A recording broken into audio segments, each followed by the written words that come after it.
The David Pakman Show at davidpakman.com.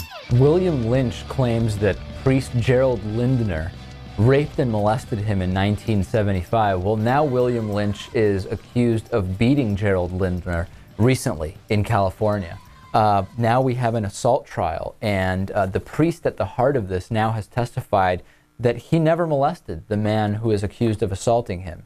And lawyers are saying that the Reverend Jerold Lindner was called to the witness just yesterday in the San Jose trial of William Lynch. Lindner is expected to continue testifying Thursday, and that there will be more than likely some cross-examination. Now, it's basically widely accepted that Lindner did molest William Lynch. However, the question here is whether, as a result of that abuse, William Lynch is in any way exempt from prosecution or punishment because of deciding 30 years later to beat that priest. It's an interesting case.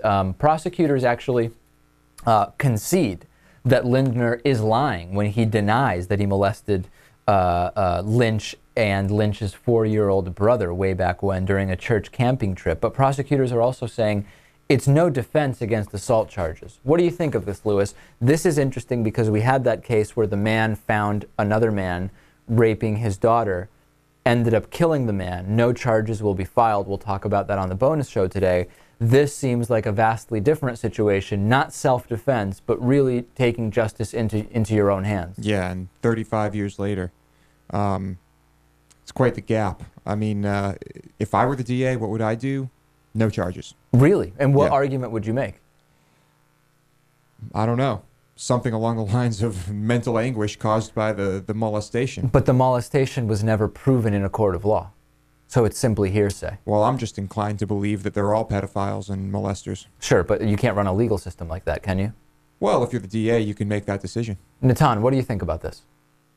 I don't really know. It's hard to say when that much time passes, and especially with a tricky legal situation like this one where he essentially admits to doing it now. I mean, we can't really say that violence is ever the answer outside of self-defense in the moment, right? That's the only time where we can say that violence would be justified, if you're defending yourself or a third person in the moment. Right.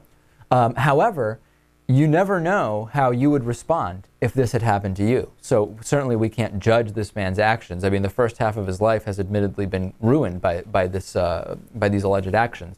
It's a difficult case. Maybe not just the first half. No, maybe not. In all likelihood, the whole thing.